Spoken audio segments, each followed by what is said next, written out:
पढ़ रहे थे। कल हमने देखा किस प्रकार भगवान श्री कृष्ण की माता यशोदा के विषय में, यशोदा माता भगवान से प्रेम सेवा के माध्यम से प्रकाशित कर रहे हैं और वो सेवा इतने सुंदर ढंग से कर रही हैं। अपने हाथों से भगवान के लिए दधी निकाल रही हैं, दधी को मथ रही हैं, माखन निकाल रही हैं।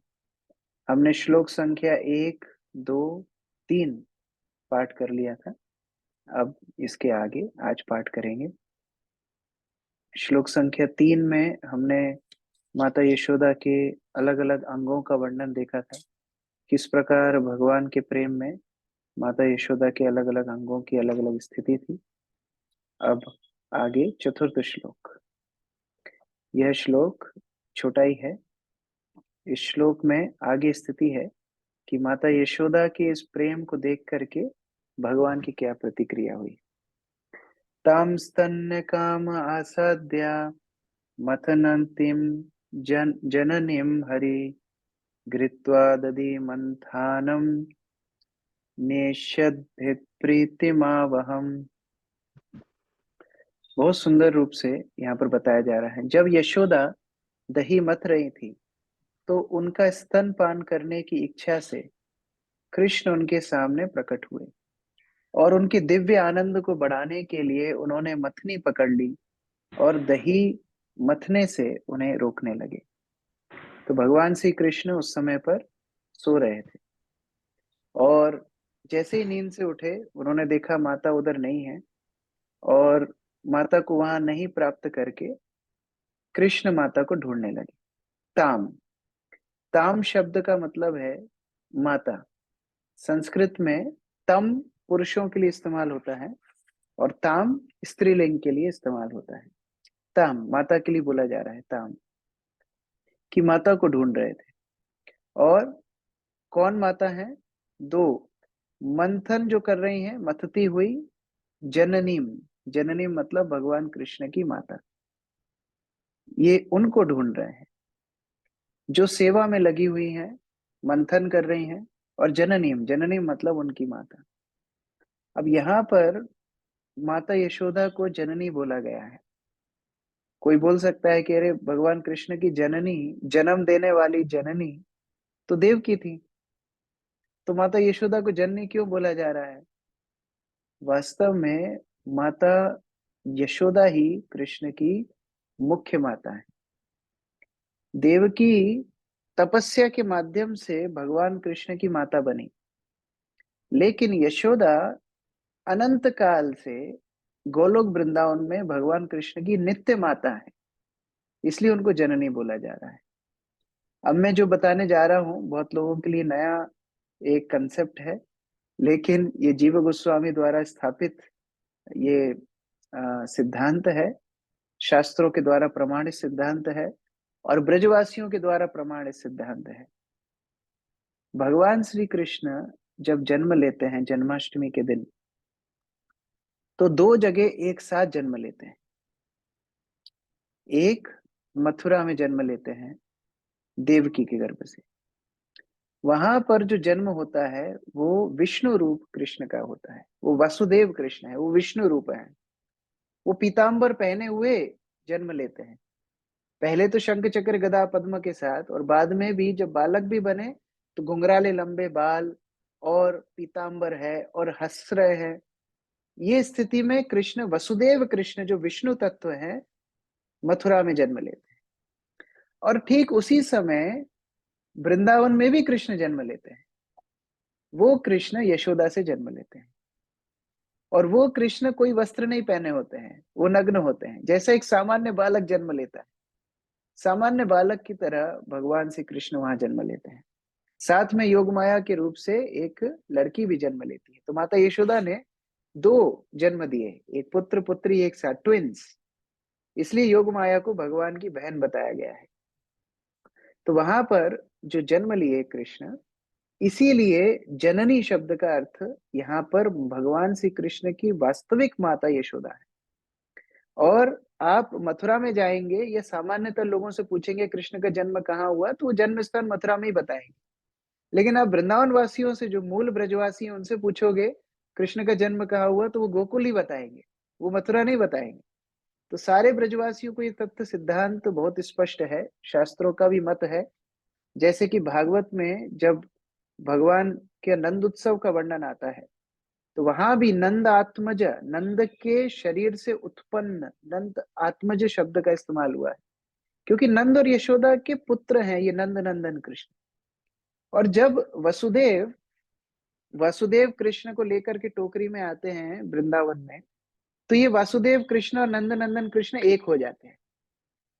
फिर जब लड़ाई झगड़े का टाइम आता है, मान लो पूतना का वध करना है, तृणाव्रत का वध करना है, या कोई भी असुर से लड़ाई करना है, या कालिया का दमन करना है, तो वो सारे काम वसुदेव कृष्ण करते हैं। और जब माखन चुराना है, गोपियों को छेड़ना है, झूठ बोलना है, नंद बाबा के साथ बाहर घूमने जाना है, ये सारे काम नंद नंदन कृष्ण करते हैं। तो वसुदेव कृष्ण ऐश्वर्य रूप है भगवान का, और नंद नंदन कृष्ण उनका उनका मधुर रूप है। तो कृष्ण सो रहे थे और कृष्ण उठे।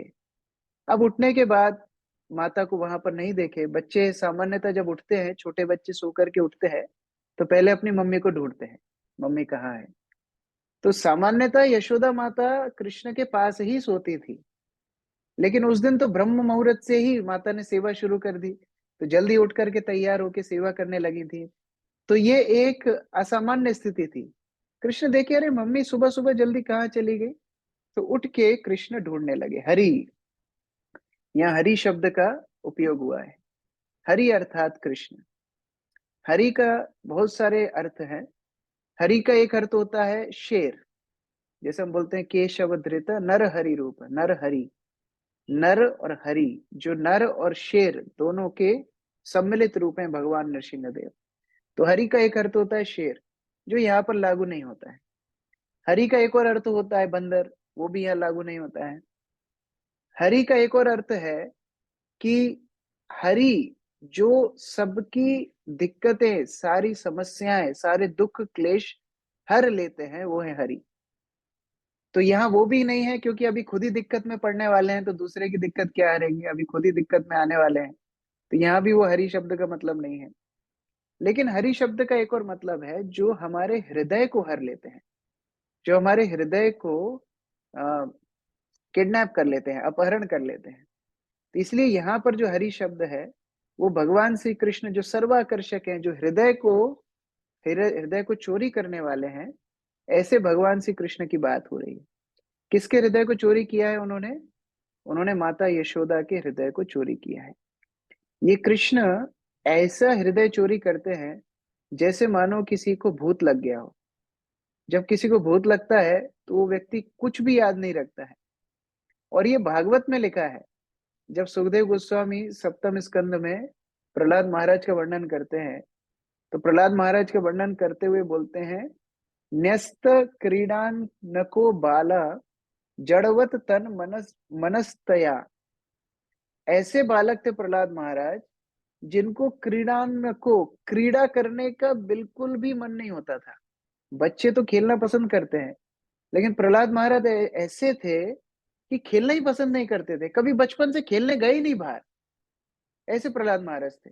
और चुपचाप रहे, जड़वत, जड़वत मतलब जैसे कोई सामान पड़ा रहता है, वैसे ही चुपचाप एकदम शांत रहते थे। क्यों? क्योंकि उनका मन हमेशा कृष्ण में, कृष्ण ग्रह गृहीतात। जैसे किसी को शनि ग्रह लगता है, शनि की, बोलते शनि की 7.5 चल रही है, किसी को राहु चलता है, किसी का गुरु नीचे नीच चला जाता है, तो ग्रह लगते हैं। प्रहलाद महाराज को कौन सा ग्रह लगा था? कृष्ण ग्रह गृहीत आत्मा। उनको एक बहुत भयंकर ग्रह ने पकड़ रखा था, वो है कृष्ण ग्रह। तो जिनको कृष्ण पकड़ लेते हैं, जिनका हृदय कृष्ण चोरी कर लेते हैं, ऐसे लोगों को तो और कुछ सूझता ही नहीं है, ऐसे लोगों को और कुछ भाता ही नहीं है। तो माता यशोदा के संदर्भ में यहाँ पर हरि शब्द इसलिए इस्तेमाल हुआ है कि माता यशोदा इतना कृष्ण के चिंतन में मग्न थी कि उनके लिए और कोई वस्तु महत्वपूर्ण नहीं थी, इसलिए हरि। चैतन्य चरितामृत में एक बहुत सुंदर उदाहरण आता है कि जहाँ रघुनाथ दास गोस्वामी जब गोस्वामी नहीं बने थे, रघुनाथ थे, तो ये रघुनाथ बहुत बड़े जमींदार के पुत्र थे और इनका मन बिल्कुल भी गृहस्थी में, परिवार में, व्यापार में था ही नहीं। दिन भर कृष्ण चेतना में रघुनाथ लगे रहते थे। तो इनकी माता ने उनका विवाह करवा दिया। विवाह करवाने के बाद भी उनकी कृष्ण चेतना घटी नहीं, उनका मन हमेशा कृष्ण में ही लगा रहता। तो फिर बार बार घर से भाग भी जाते थे। तो फिर इनको एक दिन माता पिता ने कमरा खोल के देखा, वहां से गायब हो गए, दूर भाग गए। रघुनाथ पलायला, रघुनाथ भाग गया। तो इनकी माता इनके पिता को बोलने लगी कि तुमको इनको बांध के रखना चाहिए था, बेड़ियों से बांध के रखते तो ये भागता नहीं। तो उनके पिता बहुत अच्छी बात बोलते हैं। उनके पिता बोलते हैं, इंद्र सम ऐश्वर्य स्त्री अप्सरा सम, ये सब बांधिते नारी लिख जार मन। जिनके मन को इंद्र के जैसा ऐश्वर्य, जमींदार के लड़के थे तो इतना ऐश्वर्य, इतना धन था, इंद्र के जैसा ऐश्वर्य जिसको नहीं बांध पाया, और स्त्री अप्सरा सम, जिसकी पत्नी अप्सरा जैसी सुंदरी है, वो उसको नहीं बांध पाई, तो फिर तुम क्या रस्सी से इसको बांधोगे। चैतन्य चंद्रेर कृपा होइया छे यारे, चैतन्य चंद्रेर बातुल की राखीते पारे। जिनको चैतन्य महाप्रभु की कृपा हो गई हो, जो चैतन्य महाप्रभु की कृपा पा करके बातुल मतलब पागल हो गए हो, ऐसे पागल को कौन रख सकता है। से बांध के ऐसे व्यक्ति को नहीं रख सकते, उसको तो, उसके हृदय को तो चोरी करके चैतन्य महाप्रभु ले गए। तो उसी प्रकार यहाँ हरि शब्द बोल रहा है कि भगवान ने माता यशोदा का हृदय इतना पकड़ लिया कि माता यशोदा कृष्ण के अलावा और कुछ सोचती ही नहीं है। माता यशोदा कृष्ण से इतना प्रेम करती हैं। माता यशोदा दिन भर बस यही चिंतन करती रहती हैं कि कृष्ण अभी वन में गए हैं, अभी भोजन नहीं किया होगा, अभी खेल रहे हैं, खेल खेल के बहुत थक गए होंगे, तो मुझे भोजन के लिए बुलाना चाहिए। तो कभी घर के आसपास जब खेलते थे, जब भगवान वत्स पालते, बछड़े चराते थे, तो उनको वन में जाने की आज्ञा नहीं थी। तो नंद भवन से जितनी दूर तक माता यशोदा देख सकती थी, उतना दूर ही जाना अलाउड था बस। माता यशोदा के देखने की जहां तक क्षमता है, वहां तक ही कृष्ण को जाने की अनुमति थी, उसके दूर नहीं जाना है। तो माता यशोदा ऊपर से देखती रहती थी नंद भवन से कि यहाँ खेल रहे हैं, वहां खेल रहे हैं। तो आवाज देती थी कि कृष्ण, खाने का समय हो गया, आ जाओ। तो कृष्ण सब अपने दोस्तों को बोलते थे कि देखो मेरी मम्मी बुला रही है, खाने का टाइम हो गया, मैं जा रहा हूँ। तो सारे गोप बोलते थे, अच्छा तुम ऐसे ही रोज बेईमानी करते हो। क्या बेईमानी करते हो कि जब हमारी बारी आती है तो तुम हमको घोड़ा बनाते हो और तुम हमारे ऊपर चलते हो, और अब जब तुम्हारी बारी आई है घोड़ा बनने की, तो तुम मम्मी का बहाना करके जा रहे हो। तो ऐसे नहीं चलेगा, अगर अभी तुम गए तो हम तुमको खेल में कभी शामिल नहीं करेंगे। तो कृष्ण बोले, अरे लेकिन मम्मी बुला रही है, मम्मी नाराज हो जाएगी, यशोदा माता नाराज हो जाएंगी। तो गोप बालक बोलते हैं, देखो मम्मी नाराज होगी तो घर जाके थोड़ा रो देना, तो मम्मी वैसे ही पिघल जाएंगी, तुम्हारी इतना प्रेम तुमसे करती हैं। तो थोड़ा घर जाके झूठी माटी रो दोगे तो माता यशोदा अपना गुस्सा भूल जाएंगी। लेकिन एक बार हम दोस्त नाराज हो गए तो तुम भले ही जमीन पे लेट लेट के हमारे लिए प्रार्थना करना, फिर भी हम तुमको खेल में नहीं शामिल करेंगे। तो मम्मी गई तो मम्मी को मना सकते हो, लेकिन दोस्त गए तो दोस्तों को दोबारा नहीं मना पाओगे। तो अब तुम चुनाव कर लो, तुमको दोस्त चाहिए कि मम्मी चाहिए। तो कृष्ण तो बड़ा डर गए कि अरे अभी क्या करूं, दोस्त तो चले जाएंगे। तो कृष्ण नहीं गए। अब माता यशोदा बार बार आवाज लगा रही है, कृष्ण पलट के भी नहीं देख रहे, ऊपर की तरफ आवाज आ रही है लेकिन कृष्ण पलट के नहीं देख रहे हैं। तो माता यशोदा ऊपर से उतर के नीचे आई। नीचे आई, नीचे आकर के कृष्ण को बोल रही है कि चलो खाने का समय हो गया। तो कृष्ण फिर उनकी तरफ से पलट रहे, मुंह फेर रहे हैं बार बार। तो माता यशोदा समझ गई क्या हो गया। तो माता यशोदा सोचती है, अच्छा ये डर रहा है, मतलब ये डर से मानता है, डर से ही बात मानता है। तो माता यशोदा अपने आप चिल्लाने लगी, हो हाउ बिलाऊ आ गए, हाउ बिलाऊ आ गए, भागो भागो भागो। हाउ बिलाऊ कौन है। तो माता यशोदा बोलती है, तुमको पता नहीं, ये गांव में दो राक्षस हैं, ये भूत हैं, हाउ और बिलाऊ। तुम जल्दी जल्दी घर चलो, नहीं तो तुमको हाउ बिलाऊ पकड़ लेंगे। तो कृष्ण बोलते हैं, हाँ तुम झूठ बोल रहे हो, ऐसा थोड़ी है। तो माता ने दो पत्थरों को दिखाया दूर, वो देखो दो, दोनों हाउ बिलाऊ वो आ रहे हैं, तुम जल्दी चलो मेरे साथ, नहीं तो तुमको हाउ बिलाऊ पकड़ लेंगे। तो कृष्ण डर के माता यशोदा के साथ चले गए, माता यशोदा उनको भोजन करा दी। तो ये संबंध माता यशोदा और कृष्ण के बीच में था, इसलिए उनका नाम है हरि। माता यशोदा का पूरा हृदय जिसने जीत लिया हो, जिसने एकदम पकड़ लिया हो, और आगे वो हरि ढूंढने के लिए आए हैं। असाध्य, असाध्य मतलब खुद आए, खुद चल के आए। देखो हम भगवान को ढूंढते हैं, लेकिन भगवान शुद्ध भक्तों को ढूंढते हैं, यही अंतर है। हम भगवान के पीछे पीछे भागते हैं। भगवान क्या बोलते हैं जीवात्मा को? सर्वधर्मान परित्यज्य मामेकम शरणम व्रज, तुम मेरी शरण में आओ। लेकिन जो शुद्ध भक्त है उसके पास भगवान स्वयं जाते हैं। असाध्य मतलब भगवान स्वयं जा रहे हैं। इसलिए हमारे आचार्य भक्ति सिद्धांत सरस्वती बोला करते थे, don't try to see Krishna but serve in a way that Krishna wants to see you.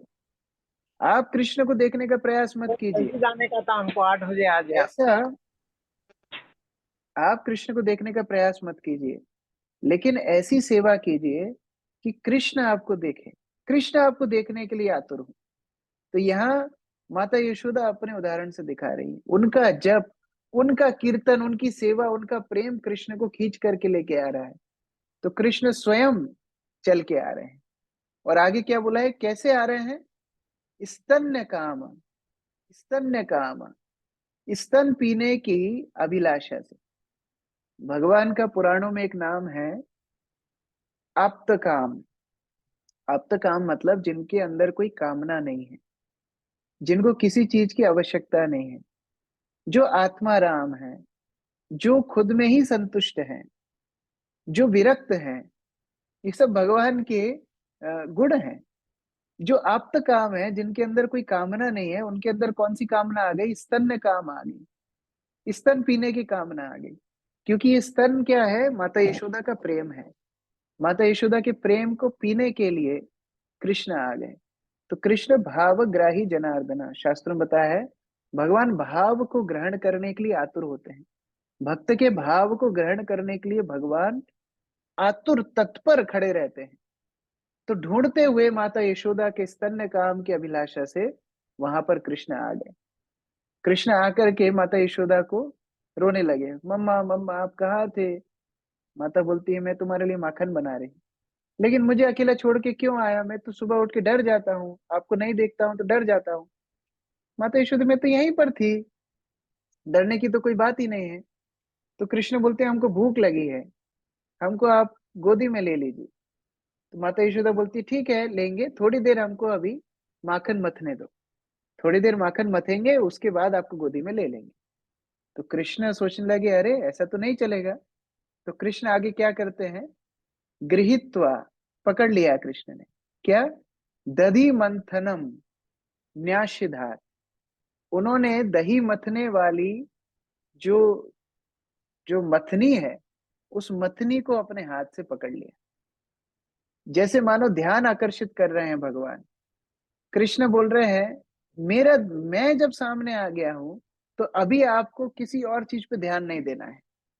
Krishna को पूरा एकाग्र चित्त चाहिए भक्त का।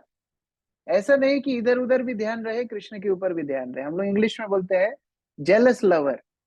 जेलस लवर मतलब जो चाहता है कि उसका प्रेमी केवल उससे ही बात करे, केवल उसके साथ ही बैठे, उसके साथ ही चले, उसके साथ ही सब काम करे, दूसरे के साथ बात नहीं करना चाहिए। तो कृष्ण का भी ऐसा ही स्वभाव है। कृष्ण चाहते हैं उनके भक्त केवल और केवल उनके ऊपर ध्यान दें, और कोई ध्यान और कोई वस्तु पे ध्यान ना दे। हम लोग अगर ऐसा सोचे कि चलो मैं इस्कॉन मंदिर तो जाता ही हूँ, थोड़ा ये मंदिर भी होके आता हूँ, थोड़ा वो नवरात्रि में डांडिया खेल के भी आता हूँ, थोड़ा मैं उधर गणेश उत्सव में भी जाऊंगा, थोड़ा मैं उधर भी नर नारायण सेवा करने भी जाऊंगा, तो कृष्ण प्रसन्न नहीं होंगे। कृष्ण चाहते हैं एक एक चित्त, अनन्य भक्ति, अन्य दूसरा और कुछ नहीं। तो कृष्ण ने रोक दिया एकदम कि नहीं, आप मुझ पर ही ध्यान दो। तो माता बोलती है, तेरे साथ तो पूरा दिन रहता हूँ, पूरे दिन रहती हूँ तेरे साथ, थोड़ा दिन मेरे को मक्खन मतने दे। कृष्ण बोलते, नहीं, पूरा दिन मेरे साथ ही बैठो, मेरे साथ ही बात करो, मेरे साथ ही खेलो। ये कृष्ण का स्वभाव है। प्रीतिम आवहन, प्रीति को बढ़ा रहे हैं, प्रेम को बढ़ा रहे हैं। कृष्ण मानो माता यशोदा को संकेत कर रहे हैं कि माता यशोदा, आप अब अपने भजन को सिद्ध कर ली है, अब आपको और कुछ करने की आवश्यकता नहीं है। एक आचार्य बताते हैं कि ये जो मटका है जिसमें दही भरा हुआ है, ये मटका सारे शास्त्रों के समान है। मान लो सारे शास्त्र ये मटके के समान है, और इस मटके में जो दही है जिससे मक्खन निकलेगा, वो मक्खन इन शास्त्रों का सार है। तो दही हो गया, दही का भांड हो गया शास्त्र, सारे शास्त्र, और मक्खन हो गया उन शास्त्रों का सार। और जो मथनी है, वो मथनी है भक्त का मन। भक्त सुबह सुबह ब्रह्म मुहूर्त में अपना मन लगाता है स्वाध्याय में, शास्त्र पढ़ता है, भजन करता है, नाम लेता है, क्योंकि वो सार को निकालना चाहता है। जैसे दही से मक्खन निकलता है, वैसे ही शास्त्रों से सार निकालना चाहता है, कृष्ण दर्शन का, कृष्ण के सेवा का, कृष्ण के स्मरण का। तो कृष्ण माता यशोदा को मानो ये बोल रहे हैं कि आपको अब और कुछ करने की आवश्यकता नहीं, मैं जब सामने खड़ा हूं तो अब क्या आपको साधना करनी है, अब आपको क्या दही मथना है, मैं तो सार तो आपके सामने खड़ा हूं। माता यशोदा को कृष्ण उस तरह बता रहे हैं कि मैं अब आपके सामने हूं, आपको अभी और कुछ करने की आवश्यकता नहीं है। भागवत में एक और कहानी बहुत सुंदर आती है, जहाँ कृष्ण और बलराम वन में जाते हैं, और वन में कृष्ण और बलराम को भूख लगती है। तो कृष्ण और बलराम अपने गोप बालकों को बोलते हैं कि जाओ, पास में यज्ञ का धुआं उठ रहा है, वहां जाके भोजन मांगना। यज्ञ का धुआं उठ रहा है तो पकवान भी बने ही होंगे, उनको जाकर के कुछ भोजन मांगो। तो वहां पर जाना, गोप बालक गए। ब्राह्मण लोग वहां पर आहुतियां दे रहे थे। उन ब्राह्मणों के सामने बालकों ने बोला कि कृष्ण बलराम वन में आए हैं, कृष्ण बलराम भोजन चाहते हैं, आप थोड़ा भोजन दे दीजिए। तो ब्राह्मण इतना स्वाहा स्वाहा में व्यस्त थे, उन बालकों को पूर्ण तरीके से उपेक्षा कर दी, पूरा पूरा उपेक्षा करके उनको भगा दिया।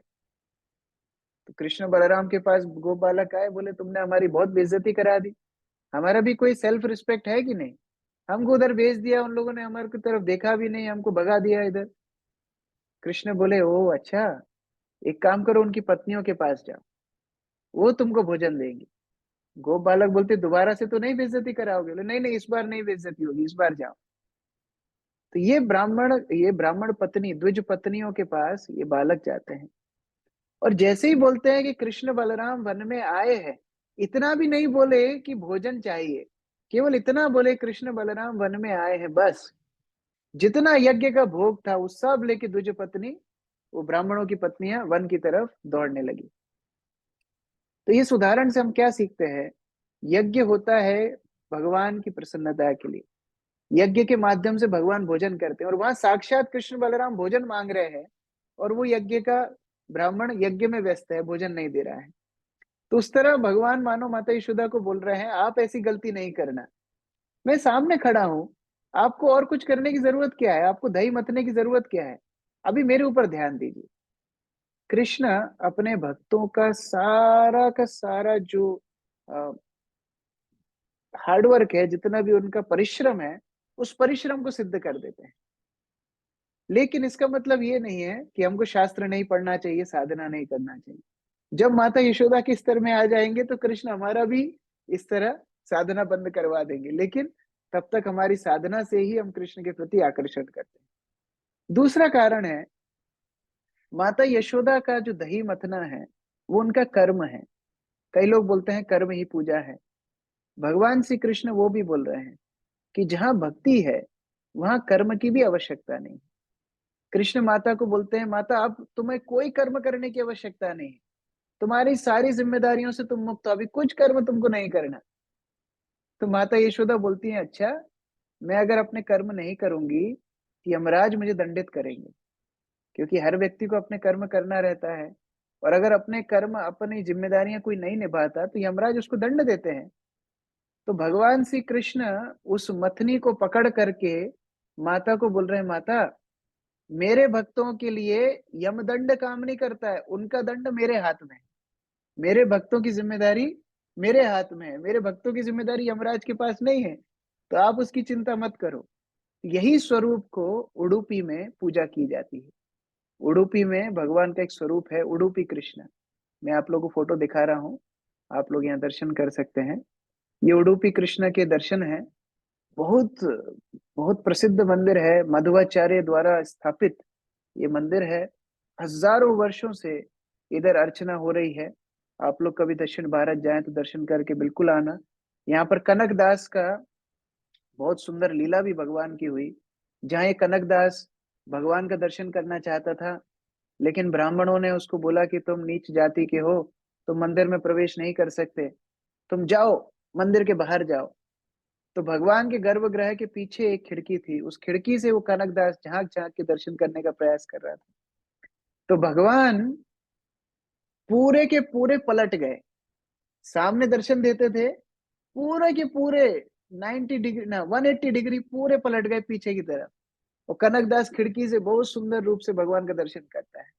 तो आज अगर आप इस मंदिर में जाएंगे तो भगवान का दर्शन आपको भी खिड़की से ही करना पड़ेगा। मुख्य द्वार पे तो भगवान की पीठ है, क्योंकि भगवान पलट गए कनकदास के लिए। तो अभी भी सब भक्त जाते हैं, खिड़की से दर्शन करते हैं। तो आप यहाँ देख सकते हैं भगवान के हाथ में ये जो मथनी है, भगवान कृष्ण ने जब माता यशोदा के सामने मथनी पकड़ी थी, ये वही रूप भगवान का है दामोदर का, जो भगवान मथनी पकड़ के माता यशोदा का ध्यान आकर्षित कर रहे हैं कि हे माता, अब आपको और कुछ कर्म करने की आवश्यकता नहीं है। मेरे भक्तों का मैं उद्धारक हूँ, मेरे भक्तों का मैं स्वामी हूँ, मेरे भक्तों का निर्णय मैं करता हूँ। तो मेरे भक्तों को और किसी के पास जाने की आवश्यकता नहीं है। देवर्षि भूताप्त नृणाम पितृणाम ना किंकरो नायम ऋणिम चराजन सर्वात्मना या शरणम शरण्यम गतो मुकुंदम परिहृत करतम। जो भगवान मुकुंद की शरण में आता है, उसको देवताओं का ऋण नहीं, उसको ऋषि गणों का ऋण नहीं, उसको कोई जीवात्माओं का ऋण नहीं, उसको पितरों का ऋण नहीं, उसको परिवार का ऋण नहीं। वो किसी का दास नहीं है, वो किसी का ऋणी नहीं है, क्योंकि उसको भगवान मुकुंद उसकी पूरी जिम्मेदारी लेते हैं।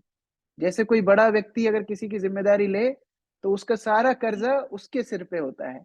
तो इसलिए भगवान श्री कृष्ण माता यशोदा को बोल रहे हैं, माता अभी आपको कोई कर्म करने की आवश्यकता नहीं, मैं आपकी जिम्मेदारी लेता हूँ। तो यहाँ पर भगवान कृष्ण उस मथनी को पकड़ के खड़े हो जाते हैं, और माता यशोदा इसको देख करके बहुत खुश होती है। खुश क्यों होती है? क्योंकि जो मथनी को दोनों हाथ से रस्सी से माता खींच करके मथ रही थी, माता के अंदर तो बहुत शक्ति है, वो तो बड़ी है, दोनों हाथ से जो खींच रही थी, खींच रही थी, मथनी चल रही थी, ये छोटे बालक कृष्ण ने एक हाथ से उसको रोक दिया। मतलब कितनी शक्ति उनके बालक में है। तो माता यशोदा ये देख करके खुश हो गई कि देखो मेरे लड़के के अंदर कितनी शक्ति है। ये शक्ति देख करके माता खुश हो गई। तो भगवान श्री कृष्ण ने अपना पैर माता की गोदी में रखा, और पूरा का पूरा गोदी में चढ़ गए, दोनों हाथ से माता की छाती पर उन्होंने हाथ रख लिए और उनको आलिंगन किया। आगे कल। हरे कृष्ण। ग्रंथराज श्रीमद् भागवतम की जय, श्रील प्रभुपाद की जय। तो मैं सोच के आता हूँ कि रोज दो दो श्लोक करेंगे, लेकिन एक ही श्लोक हो पाता है। देखते हैं आगे फिर थोड़ा कम कम चर्चा करके, क्योंकि पूरा भी करना है एक महीने में। 70-75 श्लोक हैं टोटल, 2-3 श्लोक एक दिन में करेंगे तो हो जाएगा। हरे कृष्ण। तो क्लास खत्म है। जो जाना चाहते हैं, सोना चाहते हैं, खाना चाहते हैं, वो लोग जा सकते हैं। जिनका प्रश्न है वो पूछ सकते हैं। परमेश्वरी माता जी। परमेश्वरी माता हरे जी। कृष्ण। हरे कृष्ण प्रभु जी, दंडवत प्रणाम। प्रभु धन्यवाद। जी, जैसे ये भी आपने लास्ट में श्लोक का बोला कि जो भगवान के शरणागत होते हैं उन पर किसी तरह का ऋण नहीं होता, हम्म। तो ये जो है शुद्ध भक्त के लिए कहा जाता है, या मतलब कि हम जैसे जो साधक हैं उनके लिए भी कहा जाता है? हाँ, जैसे जो चार्टर अकाउंटेंसी की पढ़ाई करते हैं, सीए की पढ़ाई करते हैं, तो उनको अगर कोई पूछता है कि आप क्या हो, तो वो बोलते हैं सीए, धीरे से बोलते हैं एस्पिरेंट।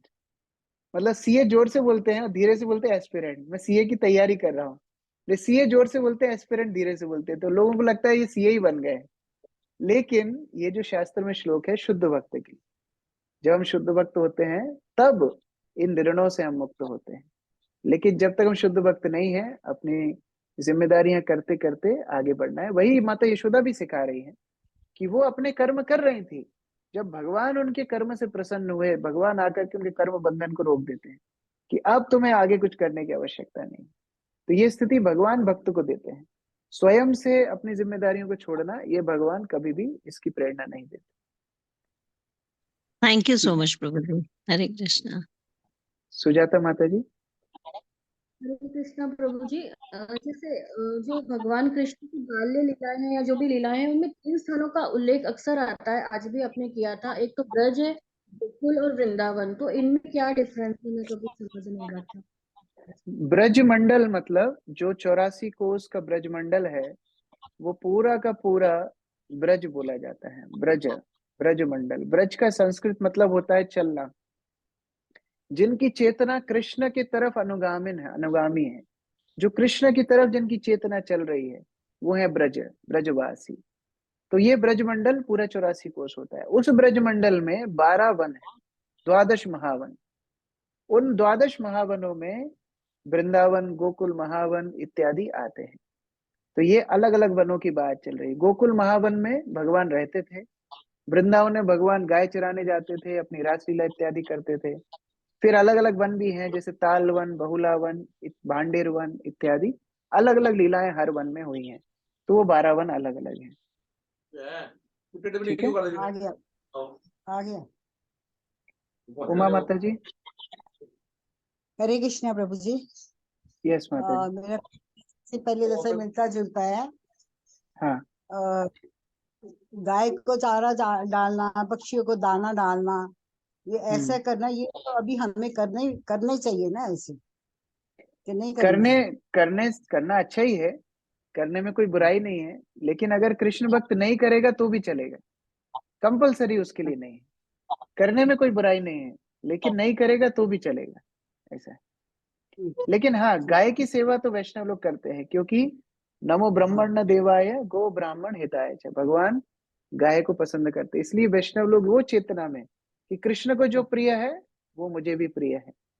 और भी जीव जंतुओं की जिनकी भी सेवा करते हैं, हम उसी चेतना में करते हैं कि ये कृष्ण के अंग है, ये कृष्ण की जीवात्मा है। तो उस चेतना में सेवा करना ठीक है। लेकिन अगर ये सोच के सेवा करेंगे कि मैं ये गाय को चारा डालूंगी, पक्षी को दाना डालूंगी, इससे मेरा पुण्य कर्म होगा, ये चेतना वैष्णव के अंदर नहीं होती कि मैं पुण्य के लिए नहीं कर रही हूँ, ये कृष्ण की जीवात्मा है, उनकी सेवा कृष्ण की प्रसन्नता के लिए कर रही हूँ, तो ठीक है। ठीक है, thank you. Hare Krishna. Okay. लेखा माता जी। हरे कृष्णा प्रभु जी। धन्यवाद प्रणाम प्रभु जी। आप भी अपने अपना भी कहा गौ ब्राह्मण हिताय च, तो लेकिन प्रभु जी अभी जो गौ माता के साथ होता है, तो क्या वो गौ माता को कृष्णा क्यों रक्षा नहीं करते? क्योंकि वो गौ माता का खुद का कर्मा होता है, बट एनिमल लाइफ में तो कर्मा एप्लीकेबल ही नहीं होता। और बोलते हैं ना कि इतने सारे देवी देवता गौ माता के अंदर होती है। एनिमल लाइफ में, पशु योनि में कर्म होता है।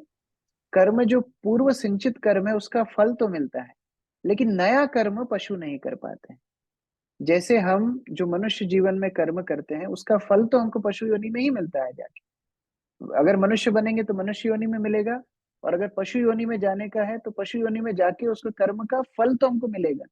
पशु नए कर्म नहीं कर पाते हैं, लेकिन पुराने सिंचित कर्म जो पिछले जीवन में करे हैं, उनका फल उनको मिलता है। तो ऐसा बताया जाता है कि जो गो हत्या करते हैं वो बाद में गाय बनते हैं, और जितने एक गाय के शरीर पर बाल होते हैं, उतनी बार उनको गाय बनना पड़ता है और उनकी हत्या होती है। तो ऐसा कर्मफल उस गाय को जिसकी हत्या हो रही है, उसका कर्मफल पुराना, उसने कभी गाय हत्या की होगी। लेकिन जो गाय हत्या कर रहा है उसको आगे कर्मफल मिलेगा। तो इसीलिए गाय हत्या नहीं करना चाहिए, गाय का पालन पोषण करना चाहिए। ऐसा नहीं है कि गाय हत्या अभी हो रही है, पहले जब असुर दाना होते थे वो लोग भी गाय हत्या करते थे, और भगवान उनको बचाने के लिए बार बार अवतार लेते थे। तो जब पशु हत्या अपनी चरम सीमा पे आई, तो भगवान बुद्ध के रूप में भगवान आए, उन्होंने पशु हत्या को बंद कराया। और अभी वर्तमान में ही शिला प्रभुपाद के जैसे भक्त जब आते हैं, पूरे संसार में शिला प्रभुपाद ने हजारों गौशालाओं का निर्माण किया। कसाई देश, जिन देशों में गो हत्या सामान्य थी, वहां जाकर के प्रभुपाद जी ने गौ हत्या के विषय में गंभीरता से बोला, उसका विरोध किया, गौशालाओं की स्थापना की। तो इस तरह के भक्त लोग भी आकर के भगवान के प्रतिनिधि के रूप से गौ माता की रक्षा करते हैं। तो इस तरह भगवान अपनी गौ की रक्षा करते ही हैं, लेकिन फिर जो कर्म है वो भी उनको पूरा करना है, तो इसलिए कई राक्षस गौ हत्या करते हैं। ठीक है। प्रभु जी, बस इसी के साइड में एक और क्वेश्चन था कि हमारे बॉडी में भी तो देवी देवता होते हैं ना, लेकिन क्या काऊ के जो गौ माता के हमारे जो शरीर हमारे हमारे शरीर में देवी देवताओं का वास नहीं होता। हमारे शरीर के अलग अलग अंगों को देवी देवता संतुलित करते हैं। जैसे हाथ को इंद्रदेव संतुलित करते हैं, जैसे नासिकाओं को अश्विनी कुमार संतुलित करते हैं, जैसे आंखों को सूर्य संतुलित करते हैं, जैसे जिह्वा को वरुण देव संतुलित करते हैं। तो उनका वास नहीं होता, वो संतुलित करते हैं। लेकिन गाय के शरीर में देवी देवता वास करते हैं, क्योंकि भगवान कृष्ण गाय को प्रेम करते हैं। गाय को कभी हाथ लगाएंगे तो देवी देवताओं को भी आशीर्वाद मिल जाएगा। तो उस भावना से देवी देवता गाय के अंदर निवास करते हैं। तो फिर प्रभु जी, तो गाय का जो गौ माता है उनका मैंने सुना है बहुत स्पेशल बर्थ होता है, तो यही स्पेशल होता है बर्थ? मतलब ये भी मैंने लेकिन सुना है कि ह्यूमन लाइफ से पहले गौ माता का होता है बर्थ। जन्म सार्थक तब होता है जब हम गुरु कृष्ण के प्रिय बनते हैं। गौ माता का जन्म क्यों सार्थक है? क्योंकि कृष्ण की वो प्रिय है। हमारा मनुष्य जीवन कब सार्थक होगा? जब हम कृष्ण के प्रिय होंगे। अगर हम कृष्ण के प्रिय नहीं होंगे तो हमारा जन्म भी व्यर्थ है। उसी प्रकार से कोई भी योनि में आप जाइए, देवता भी बन जाएंगे, अगर कृष्ण के अनुमुख नहीं है तो हमारा जन्म व्यर्थ है। तो गाय माता का जन्म इसलिए मुख्य है क्योंकि वो कृष्ण के प्रिय है। प्रमोदानंद प्रभु जी। हरे कृष्ण, धन्यवाद प्रभु जी। भाई बहुत बहुत धन्यवाद आपका। आपने इतना सुंदर लेक्चर दे रहे हैं, बस इतनी सुंदर तरीके से समझा रहे हैं, बता रहे हैं, ऐसा कभी सुना नहीं है। हमारे ठाकुर जी से, गुरु माँ से प्रार्थना है आपके ऊपर ये कृपा बनी रहे और आप हम लोगों को सब ये शिक्षा देते रहे। हरे कृष्णा। हरे कृष्णा, धन्यवाद, प्रणाम। मैं जो पहले सुना है भक्तों से वही दोहरा रहा हूँ। मेरा कोई साक्षात्कार नहीं है, अलग नहीं अलग नहीं, भक्तों बहुत के प्रवचन वही सुन प्रभु जी, के बताया। बताने के ढंग भी होता है ना प्रभु जी, बहुत सुंदर तरीके से। जैसे एक शब्द का जो है ना मीनिंग आप बता रहे हैं, ये ऐसा कभी सुना नहीं कभी। हरे कृष्णा। एक प्रश्न चैट बॉक्स में आया है, वो लेने के बाद मैं फिर आगे प्रश्न लेता हूँ। जैसे कृष्ण भगवान को ब्राह्मण बहुत प्रिय होते हैं, लेकिन आजकल कुछ ब्राह्मण तो अच्छे होते हैं, लेकिन कुछ ब्राह्मण प्याज लहसुन सब खाते हैं और कृष्ण भगवान को परम भगवान भी नहीं मानते। तो क्या ऐसे ब्राह्मण भी कृष्ण भगवान को प्रिय होते हैं? देखिए, ब्राह्मण शब्द का अर्थ है ब्रह्म जानाति इति ब्राह्मणा। जो भगवान का परायण है, जो भगवान का आश्रय लिया है, जो भगवत भक्त है, वो ब्राह्मण है। जाति से कोई ब्राह्मण नहीं होता है। जन्मना जन्मना जायते शूद्र, जन्म से सब शूद्र होते हैं। तो सरनेम के हिसाब से ब्राह्मण की यहाँ बात नहीं हो रही है। जो भगवत भक्त है उसकी बात हो रही है, जो भगवत परायण है उसकी बात हो रही है। वो ब्राह्मण भगवान को प्रिय है, उनकी भगवान सुरक्षा करते हैं। सीमा माता जी। हरे कृष्णा प्रभु जी, दंडवत प्रणाम। धन्यवाद। हाँ, वो आपने अभी बताया कि वो वासुदेव थे मथुरा से जो आते हैं और यशोदा माँ के पास कृष्ण थे। तो जब वापस जाते हैं, जब अक्रूर जी आते लेने के लिए, जब मथुरा जो वापस जाते हैं, वो कौन जाते हैं? हाँ, वेरी गुड क्वेश्चन। जब अक्रूर भगवान कृष्ण को लेने के लिए जाते हैं, तो अभी तो दोनों एक साथ ही हैं, सम्मिलित रूप में है, वसुदेव कृष्ण और वृंदावन कृष्ण। तो जब अक्रूर यमुना के तट पर जाते हैं, आपने लीला सुनी होगी, अक्रूर को भगवान बोलते हैं जाओ स्नान करके आओ। तो यमुना में अक्रूर स्नान करने जाते हैं, और जब स्नान करने जाते हैं तो देखते हैं रथ के ऊपर महाविष्णु और सुदर्शन, ये शेषनाग बैठे हैं। शेषनाग महाविष्णु का दर्शन होता है। तो उस समय पर वसुदेव कृष्ण वृंदावन कृष्ण अलग अलग हो जाते हैं। जो वृंदावन कृष्ण है वो वृंदावन में ही रह जाते हैं, और वसुदेव कृष्ण अक्रूर के साथ मथुरा जाते हैं। इसलिए शास्त्र ने बताया है कि ब्रज मंडल को छोड़ के भगवान कृष्ण एक पग भी बाहर नहीं रखते। ब्रज में ही जन्म है, ब्रज में ही वास करते हैं। तो अभी अगला प्रश्न आएगा, फिर गोपियों को विरह कैसे हुआ? गोपियों को विरह ऐसे हुआ कि गोपियां और यशोदा कृष्ण को देखती थी सामने, लेकिन उनको तो पता है कि अक्रूर ले गए। तो उनको लगता था कि हम स्वप्न देख रहे हैं, कृष्ण हमको दिख रहे हैं, लेकिन कृष्ण यहाँ है नहीं। ऐसा सोच करके वो रोती थी। तो ये विरह है कि सामने कृष्ण दिखते थे, लेकिन उनको लगता था कि हम सपना देख रहे हैं, कृष्ण वास्तव में है नहीं, और ये लीला किया है कृष्ण ने उनके प्रेम को और प्रगाढ़ करने के लिए। तो ये सारे और सिद्धांत गहराई के सिद्धांत हैं। जैसे मैथमेटिक्स, बेसिक मैथमेटिक्स होती है, फिर एडवांस मैथमेटिक्स होती है, ऐसे ही जो प्रचलित कथाएं हैं वो तो सबको पता है, लेकिन जब शास्त्रों को गुणतम तरीके से हम परंपरा से पढ़ते हैं तो ये सारी और डिटेल्स हमको पता लगती है। ठीक है, हरे कृष्ण। तो फिर ये अभी भी कविता। फिर वहीं पर होंगे प्रभु जी, वहीं हाँ, वृंदावन? कृष्ण वहीं पर है, वृंदावन छोड़ के कृष्ण कभी नहीं जाते। कोई कोई भाग्यशाली व्यक्ति उनका दर्शन, उनका सानिध्य प्राप्त कर सकते हैं। जब भक्ति हमारी प्रगाढ़ होगी, हम भी कृष्ण का दर्शन कर पाएंगे। कविता माता जी। प्रभु जी। हरे कृष्णा प्रभु जी, दंडवत प्रणाम प्रभु जी। बहुत ही सुंदर और नेक्टेरियन क्लास दे रहे, इतना रसास्वादन हो रहा है, इतना अच्छा लग रहा है, मतलब ऐसा लग रहा है कि हम डूब जा रहे हैं कथाओं में, इतना सुंदर लग रहा है। प्रभु जी मेरा प्रश्न, आवाज आ रही है ना प्रभु जी मेरी? हाँ हाँ, बताइए। अब प्रभु जी मेरा प्रश्न ये था, जैसे हम कर्म ग्रंथि को देख रहे हैं, अभी हम चर्चा कर रहे थे, तो जैसे जो हमने पिछले पूर्व कर्म किए उसके अकॉर्डिंग हमें कर्म फल मिलता है, या कर्म हमारे उस तरह आते हैं, हमें दंड मिलता है, या जो भी है। तो प्रभु जी एक चीज ये समझनी थी, जैसे सपोज हमने पूर्व में कोई कर्म किया है और किसी व्यक्ति के साथ हमने कुछ गलत किया है या जो भी हुआ है, और वो हमसे रिवेंज ले रहा है, तो अगेन वो कर्म फल वापस बनता है ना, कि उसने रिवेंज लिया अब उसका कर्म बन जाएगा, तो ये तो बिल्कुल। एक साइकिल चलती रहती है। हाँ, इसलिए ये कर्म की गहना गति, ये बहुत ही जटिल कर्म बंधन होते हैं। एक दूसरे को हम बांधते रहते हैं और ये अविरत चलता रहता है। इसलिए भगवान बोलते हैं कि इस कर्म के बंधन से तुम्हें मुक्त होना है, तुम मुझे समर्पण करो। भगवान उस गांठ को ही काट देते हैं, पूर्ण रूप से मुक्त कर देते हैं।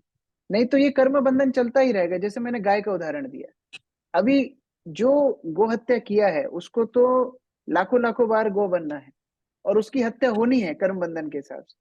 लेकिन जो लाखों लाखों बार गो हत्या करेगा, फिर वो कर्म बंधन में फंसेगा, फिर वो लाखों लाखों बार गो बनेगा।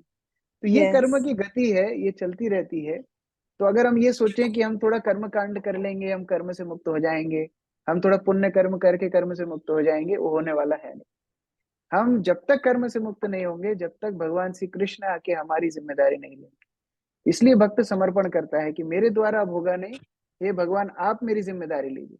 तब भगवान उसके कर्म बंधन पूर्ण रूप से मुक्त करके उसको भगवत धाम लेके जाते हैं। तो अगेन ठीक है, प्रभु जी फिर यहाँ पे ये शुद्ध भक्त के लिए बात आ रही है, हम साधकों के लिए तो फिर भी अभी भी वो बंधन है ही। हमारे लिए गुरु आश्रय है। हम अपनी भक्ति से उस शुद्धता तक ना पहुंच सके, लेकिन गुरु हमारे आश्रय हैं। जब हम गुरु के निर्देश का पालन करते हैं तो गुरु हमारी जिम्मेदारी लेते हैं। वो कृष्ण को बोलते हैं ठीक है उसने पूर्ण समर्पण नहीं किया, लेकिन मेरे प्रति उसका प्रेम है, तो भगवान उसको अंदर ले लेते हैं। जैसे बड़े व्यक्ति के साथ उसका कुत्ता भी अंदर अंदर चला जाता है, वो कुत्ते का कोई काम नहीं है, लेकिन पीछे पीछे चला जाता है। इसी तरह गुरु परायण जो भक्त हैं, आचार्य निष्ठ जो भक्त हैं, फिर आचार्य की कृपा से भगवत प्राप्ति करते हैं। तो वो हमारे लिए वो रास्ता है। जी प्रभु जी, थैंक यू सो मच, बहुत सुंदर आंसर दिया, थैंक यू सो मच। परमेश्वरी माता जी। यस प्रभु, एक क्वेश्चन क्लास में उठाया गया था कि जो जैसे वेदों में कर्मकांड ये सब हैं, तो उसमें आजकल भी पशुओं की बलि देते हैं। सो और कहा जाता है कि ग्रेजुअली इससे प्रोग्रेस जो है लोगों की होती है, जो कर्म कांड और ये सब काम कर्म करते हैं। तो सो ये जो इस तरह से पशु बलि भी दी जाती है, तो ये इस करेक्ट है, क्या है इसका? जैसे मान लीजिए कोई व्यक्ति एक डॉक्टर के पास गया और वो बाहर बैठा हुआ है, सुन रहा है कि डॉक्टर दूसरे मरीज को क्या बोल रहे हैं। तो दूसरे मरीज को डॉक्टर बोल रहे हैं तुम आज से 10 सिगरेट पीना। तो ये बाहर वाला मरीज तो बड़ा खुश हो गया, अरे डॉक्टर बोल रहे हैं इनको 10 सिगरेट पीना, ये तो बहुत अच्छा डॉक्टर है।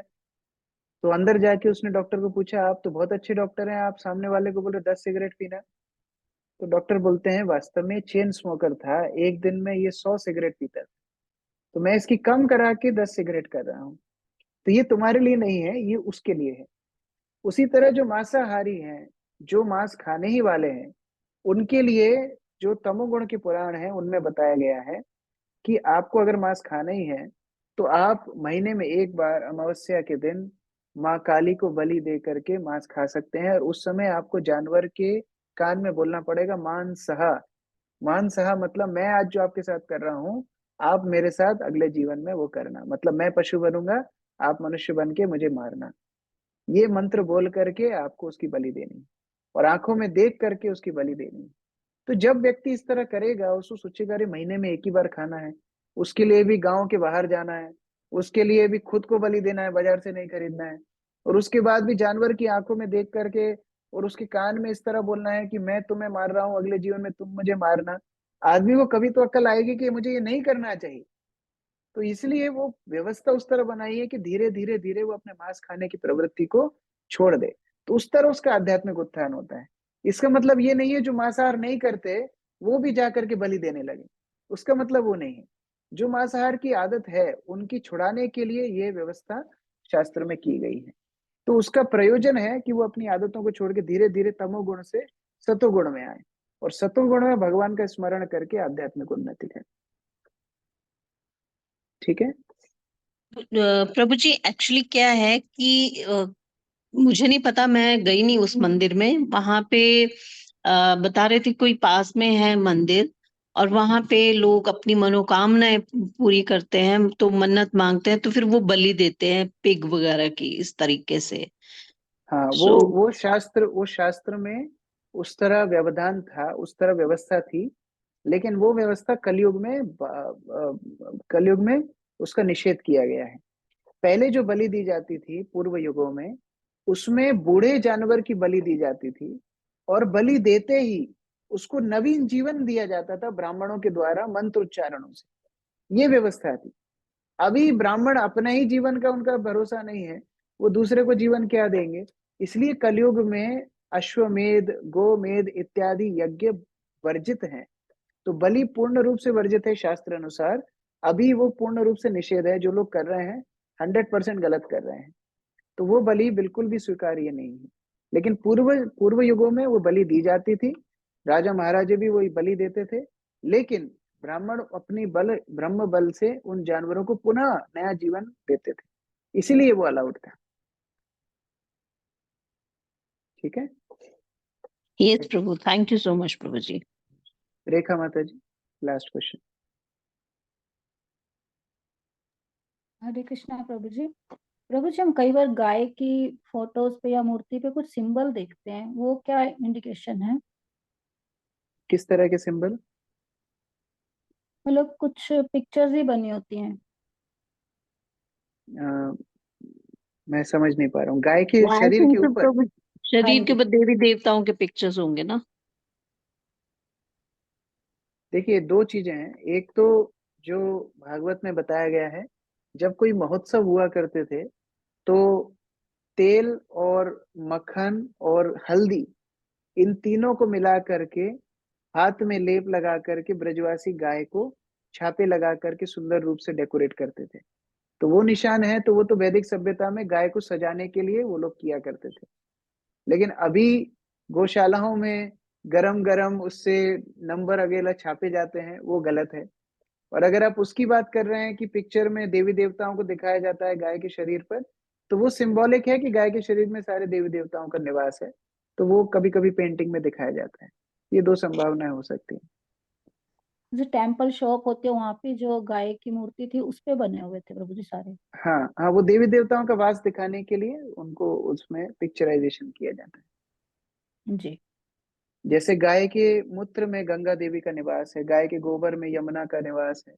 इस तरह अलग अलग अंगों में अलग अलग देवी देवताओं के निवास, गाय की पूंछ में लक्ष्मी देवी का निवास है, इत्यादि। जी। हरे कृष्णा। श्रील प्रभुपाद की जय। ग्रंथराज श्रीमद् भागवतम की जय। निताई गौर प्रेमानंद।